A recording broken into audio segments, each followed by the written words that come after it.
दो ऐसे आदर्शों को अपने जीवन और अपने परिवार में डालते हैं जिन्होंने ईश्वर रूप में आके, मानव शरीर में ईश्वर रूप में आके हमें साक्षात दर्शन दिए, हमारे साथ खेले, बड़े पढ़े लिखे और आगे आज उनके आदर्शों को हम मानते हैं।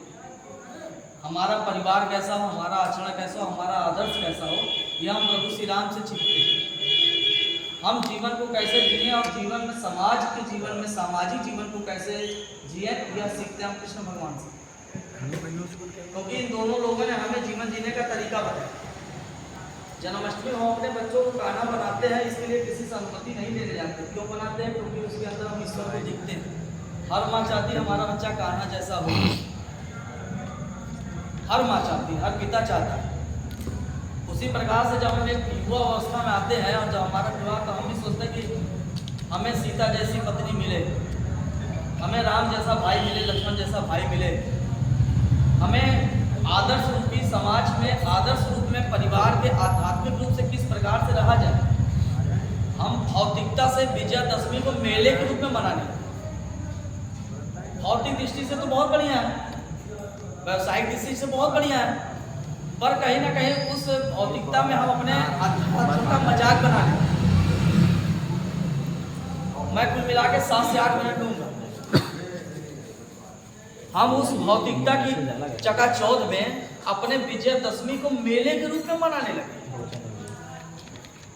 आप किसी से पूछेंगे 100 में से तो 99 लोग कहेंगे मेला है। कोई ये नहीं कहेगा कि विजयादशमी का पर्व है। वो पर्व हम मनाते क्यों हैं? उस दिन शक्ति की आराधना हुई थी। उस दिन पूरे ब्रह्मांड के, ब्रह्मलोक के सारे देवता इस धरती पर विराजमान थे। आज भी विजयादशमी का जब हम पर्व मनाते हैं तो सारे देवता आते हैं उसमें,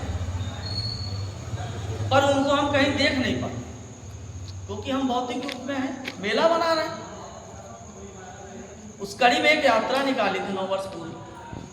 उस यात्रा को संकल्पित कर रहा हूँ। आज वर्तमान में 32 जिलों में कार्यकर्ता, हमारे आपके जैसे लोग इस विचार पे कार्य करते हैं। आप खाली परिकल्पना कीजिए कि आज विजयादशमी का उत्सव है, हमारे यहाँ मेला लगती है, इसको सागन से हटके सोचिए। यह मैं इसलिए बोल रहा हूँ क्योंकि ये मेरा कोई आयोजन नहीं है। हाँ, 140 करोड़ की आबादी में प्रभु श्री राम ने उस चीज के लिए, उस कार्य के लिए मुझे चुना। आप 1 किलो लड्डू लेते हैं और उसको बजरंगबली को चढ़ाने जाते हैं, और बजरंगबली को पुजारी जी ने सारे लड्डू न चढ़ा के 2 लड्डू चढ़ाए और बाकी सारे लड्डू आपको वापस कर दिए। फिर भी आप हाथ फैलाए बैठे पुजारी जी से, थोड़ा सा हमको भैया प्रसाद दे दो, एक तुलसी का पत्ती दे दो। तो जब तुलसी के पत्ती को थोड़े से छोटे से सूक्ष्म रूपी प्रसाद को आप पूरे प्रसाद में मिलाते हैं, वो पूरा प्रसाद हो जाता है। भंडारा बहुत बड़ा करते हैं, एक थाली लाते हैं, भगवान को पवाते हैं, वो पूरा भंडारा प्रसाद हो जाता है, भोजन से प्रसाद हो जाता है। होता पहले भोजन है और भोग लगने के बाद तो प्रसाद हो जाता है। हमारी आज इनके घर में कोई बात हो गई या कोई ऐसा माहौल आ गया कि हम विजयादशमी का पर्व मेला देखने नहीं जा पाए। देखिए, आप परिकल्पना कीजिए कि हम पर्व ना बनाए, अब मेला देखने नहीं गए तो मतलब पर्व बेकार मेरा। लेकिन अगर कुछ दिन हम अपने परिवार में, अपने घर के छोटे से बालक ईश्वर रूप में रखें, उसका पूजन वंदन करें, उसके चरणों की धूल को हम धुलें, उनके पाँव को धुलें और उस पाँव के पवित्र जल को पूरे घर में हम फैलाएं। आपका मेला है, मेले का दिन है, विजयादशमी का पर्व है, आप अपनी गोद में प्रभु श्री राम को, माँ सीता को, माँ दुर्गा को लेके उस मेले प्रांगण के अंदर जा रहे हैं या दुर्गा पूजा देखने जा रहे हैं, नहीं भी जा रहे हैं, मोहल्ले के अंदर टहल रहे हैं, तो ये विश्वास रखिए कि वहाँ जो दूषित वातावरण के व्यक्ति खड़ा होगा वो आपके ईश्वर के उस बाल स्वरूप को देखने के बाद उसके अंदर दर्शक होगी कि नहीं, मुझे ये नहीं करना चाहिए क्योंकि ईश्वर साक्षात मेरे सामने बैठा होगा। उस माँ के दिल से पूछिए, आप अपने परिवार में सोचिए कि आप अपने बच्चों को कौन सा स्वरूप देना चाहते हैं। ये कोई आयोजन नहीं है, ये एक परिकल्पना है, एक सोच है। इसकी शायद अभी कोई समिति नहीं बनी है, फिर भी 32 जिलों में कार्य हो रहा है। इस बार 38 जिलों का टारगेट मेरा पूरा हुआ है। अभी मैं फूलपुर, आजमगढ़, माहौल, पवई, अंबारी, इतनी जगहों से होके आ रहा हूँ। अपरिचित व्यक्तियों से दिखता हूँ, जिसके घर पे ध्वज लगा होता है उसके घर जाके उसकी दुकान पे जाके बैठता हूँ, पत्थर देता हूँ, उससे बात करता हूँ, विचार रखता हूँ अपने, अब वो वहीं बैठे बैठे 5-10 लोगों को बुलाता है। सागर में इतनी बड़ी संख्या हमारी है, आप परिकल्पना कीजिए जिस दिन से यहाँ शुरुआत हुई उस दिन संख्या 3 की थी। अगर एक एक परिवार से ट्रैक्टर में बैठते हुए जाना वाला सनातनी परिवार, एक एक घर से निकलने वाला सनातनी परिवार अपने हाथ और उंगली पकड़ के ईश्वर साथ चल रहा है, तो आप स्वयं अनुभूति कीजिए कि आपके साथ कौन चल रहा है। वो दृश्य देखने लायक होगा जब पूरे गली में, पूरे चौराहे पे, हर घर पे हमें ईश्वर की छवि दिखे।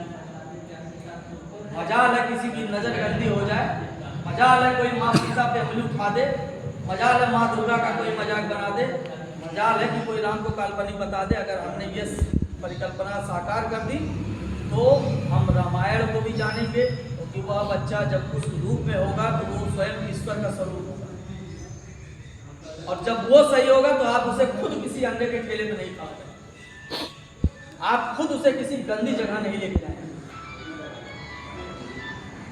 आप खुद उस दिन कोई ऐसा गलत काम नहीं करेंगे, तब तक नहीं करेंगे जब तक वो आपके साथ ईश्वर स्वरूप में है। यह एक परिकल्पना है, इसलिए मैं पुनः बताऊंगा कि शाहगंज के, अपने शाहगंज के घर में, मैं इसलिए अपना इसको घर कह रहा हूँ क्योंकि इसकी सोच की शुरुआत शाहगंज से हुई है। कटाच लेकिन सब कुछ लगते हैं, शायद तरासा जा रहा है किसी को, मुझे ईश्वर ने तरासा है, हम आपके पास आपको तराशने के रूप में आए, एक कलाकार में आपके बीच में तराशने का काम हम कर रहे हैं, उभरने का काम आप कीजिए। जिस दिन आपको तराशना और जिस दिन आपको रगड़ना सफल हुआ उस दिन आपकी पूजा होगी, यह विश्वास है। एक एक सनातनी परिवार से ईश्वर के स्वरूप निकलेगा, ऐसी एक परिकल्पना है। और रही बात सागर में, इसलिए लोग शायद उसको आयोजन और कार्यक्रम कहते हैं कि शायद वहाँ के ईश्वर स्वरूपों को बहुत भेंट मिलती है। भेंट हम नहीं देते, न इस कार्यक्रम का 1 रुपया बजट लेते हैं किसी से। इनके यहाँ बच्ची पैदा हुई, इनके मन में भाव आया, मैं अपनी बच्ची को माँ दुर्गा के रूप में रखूंगा, उस स्वरूप में रखूंगा, भारतीय प्रधान में रखूंगा।